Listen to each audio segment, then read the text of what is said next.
cómico de Sosduan, que había sido presidente de un banco y que era experto en management, pero que también había sido productor de televisión, que un día estaba grabando un documental y vio pues una mamá hipopótamo con su hijo, y lo que hizo fue empujarlo hacia el agua. Lo empujó y el hipopótamo lo que hizo cuando llegó al agua, pues que se hundió. Y se hundió, y la madre, ¿qué hizo? Pues bajó hasta el fondo. Y cuando vio que el hijo, porque imagínate un hipopótamo que no sabe nadar, es como un ladrillo, ¿no? Se hunde. Cuando vio que el bebé tocaba el suelo, simplemente le dio un empujón con el hocico y el hipopótamo empezó a mover las patas, salió a la superficie, cogió aire y luego volvió a hundirse, volvió a dar con las patas y estuvo haciendo esto un rato hasta que aprendió que cuando se hundía, pues podía salir a la superficie a respirar empujándose con las patas. Le ayudó a aprender cómo tenía que hacer, pero solo con un golpecito, y luego dejó que el hipopótamo bebé lo hiciera por sí solo, ¿no? Y esto es un poco lo que hace enseñar a la gente, enseñar a encontrar las respuestas dentro de sí mismos a través de preguntas, pero haciendo que la persona se dé cuenta, tome conciencia y responsabilidad por sí misma. Entonces, y si el niño está haciendo 1000 ajustes de aprendizaje natural durante 18 años, nos vamos a encontrar un adulto responsable. ¿Por qué necesitamos adultos responsables? Y aquí John Whitmore se nos va un poco al cielo de lo que yo denomino el coaching social. O sea, el coaching social se refiere a que tenemos unas estructuras en la sociedad, si lo vemos como un sistema, donde está la familia. Si promovemos la responsabilidad y le damos feedback a los hijos para que aprendan y les hacemos pensar, John Whitmore dice que, o sea, una de sus definiciones de coaching es ayudar a la gente a pensar por sí mismos. También es ayudarles mediante preguntas para que se den cuenta de que dentro de sí mismos tienen todas las respuestas que necesitamos. Y de alguna forma el coaching sería la oposición, o sea, lo contrario de la orden y el mando. ¿Qué significa? Que si tú a tu hijo le dices lo que tiene que hacer todo el tiempo, no le haces pensar, no se hace consciente de las cosas, no se hace responsable, y luego pues va a cometer errores y pueden causarle la muerte, como en un accidente de tráfico. Si lo vemos de una manera sistémica, el siguiente subsistema que hay en la sociedad después de la familia es el colegio. Uno de los problemas que nos hemos encontrado con el sistema educativo, al menos el de mi época, es que la familia, si no gestionaba bien porque no podía atender a los hijos o por negligencias del tipo que sea, de salud mental o lo que sea, el niño se iba al colegio y la liaba en el colegio. Entonces, si los profesores no se dan cuenta de que el efecto que genera la conducta del niño procede de la causa de que en su casa no le hacen caso, que es un poco lo que yo digo, no es que el niño se levante y haga el gamberro porque sea TDA, sino porque a lo mejor en su casa no le hacen caso y quiere llamar la atención en el colegio. La comunicación entre estos dos sistemas nos ayudaría a mejorar el sistema educativo. Pero otra de las cosas que dice es que el sistema educativo nos provee conocimientos, pero no nos provee sabiduría. Para tener sabiduría, lo que tenemos que hacer es aprender a pensar. Y aprender a pensar, lo primero es darse cuenta, reflexionar, si he cometido este fallo, o sea, si yo he salido de mi casa y he tenido frío, vuelvo, me pongo el jersey y vuelvo a salir, estoy más cómodo, yo he decidido por mí mismo, eso va generando que la persona sea más responsable y a medio y a largo plazo tome mejores decisiones. En mi época, que es lo Stephen Covey, el autor de los 7 hábitos de la gente altamente efectiva, tema de management, dice que lo que hemos de hacer para tener sujetos maduros en la sociedad es que se hagan conscientes y responsables para que pasen de ser dependientes a ser independientes. Este sería el objetivo, según John Whitmore, de los padres.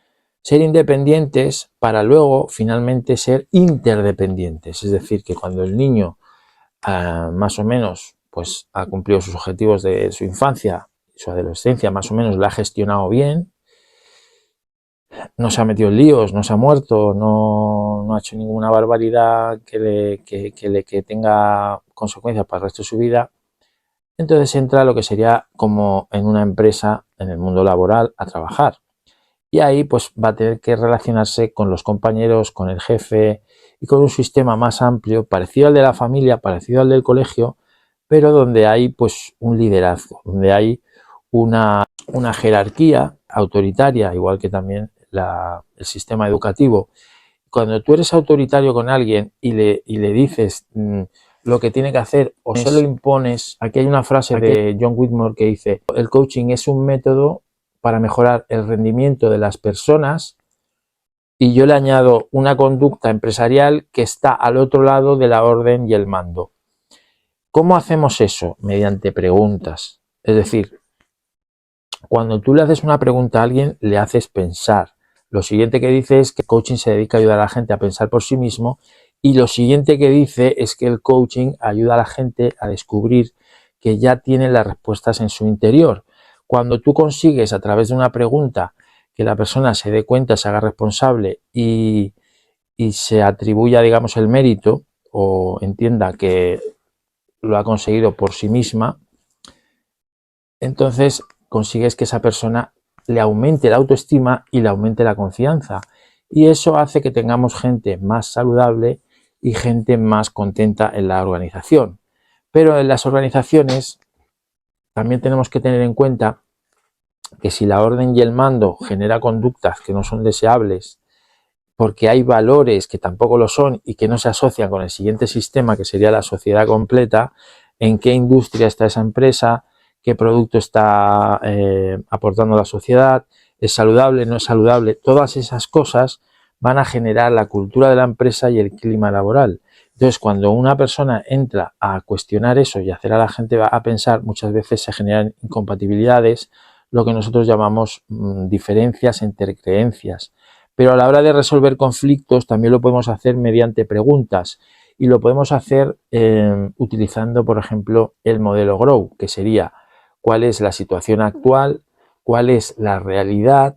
¿Cuáles son las opciones que tenemos para mejorar esto? ¿Y cuáles son las motivaciones que tenemos? Mi maestro Joan decía, también estaba de acuerdo en que el coaching era lo contrario de la orden y el mando, que el coaching fomenta la responsabilidad y la conciencia y te enseña a pensar, y que todo esto es un proceso de aprendizaje que consigue que tengamos personas más maduras en la sociedad. Decía que el mejor coaching de todos es el que tú acabas haciéndote a ti mismo, el self-coaching. Él le llamaba las esencias del coaching. Pues yo lo que hago es aplicármelo a mí mismo. ¿Qué quiero? ¿Cómo lo estoy haciendo? ¿Cómo puedo mejorarlo? ¿Cuáles son las consecuencias que está teniendo lo que estoy haciendo y lo que me falta por hacer? ¿Cuáles son los errores que estoy cometiendo? ¿Cuáles son los errores que debería mitigar, o sea, reducir, para tener mejores resultados y empoderarme todavía más y sacar todo el potencial que yo tengo y que tiene mi empresa? Y esos parámetros son, para la empresa, digamos, mayor productividad, mayor calidad en el ámbito laboral, mejor comunicación, mejores relaciones laborales. Como yo, utilizando las preguntas de coaching, me he conseguido a mí mismo llevar a un punto, o hacerme la cuña, digamos, para saber exactamente lo que tengo que mejorar esta semana, ¿vale? Entonces llegamos a donde pone mayor productividad, le pongo la palabra por qué. No solamente qué quiero, cómo lo hago, cómo lo quiero, cuál es mi realidad actual, las opciones que tengo y la motivación que tengo. Le añado un porqué. Un porqué hace referencia a los motivos esenciales. También hablo siempre del mentor coach. El mentor coach es una persona que predica con el ejemplo y que te hace preguntas en el nivel de carácter y de identidad, y los valores y las creencias que están dando permiso o inhibiendo el permiso para que tú hagas ciertas cosas o no las hagas. Es decir, para que procrastines o dejes de procrastinar. A través de la conciencia me doy cuenta que yo tengo que mejorar las ventas, ¿ok? Y lo siguiente que tengo que mejorar es, a través de la estrategia de ir reduciendo opciones y consecuencias, llegar a hacer ventas quizás de productos que son más pequeñitos, pero que me dan una mayor visibilidad, que luego me va a permitir vender cosas más grandes. Como por ejemplo este libro, que lo puedes encontrar en Amazon y que ya lo estoy promoviendo enseñándotelo a ti. Hacerlo de manera que sea que me entiendas y que entiendas que esto podría beneficiarte, qué es lo que estás comprando y cuáles son los beneficios que te podría tener a medio y a largo plazo. Una de las cosas que hace el coaching es que te ayuda a ser responsable, a darte cuenta por ti mismo, lo cual quiere decir aprender por ti mismo, y eso es lo que hace una mejor sociedad, y una sociedad donde no el gobierno y los políticos tengan el control del gobierno y el control de la sociedad, sino que los propios individuos puedan ser el gobierno de la sociedad y los políticos están al servicio de los ciudadanos y para eso necesitamos hacernos responsables y conscientes de nuestra salud, de nuestras condiciones laborales, si somos emprendedores, de otro montón de cosas, y si somos jefes de equipo, de otro montón de otras. Porque los robots van a aportar mucho conocimiento, pero también van a hacer cosas que deben ser lideradas por un ser humano, porque el ser humano aporta la sabiduría, la reflexión sobre lo que sí conviene y lo que no conviene, y cómo hacer que las cosas, los conocimientos sean útiles y en qué contexto.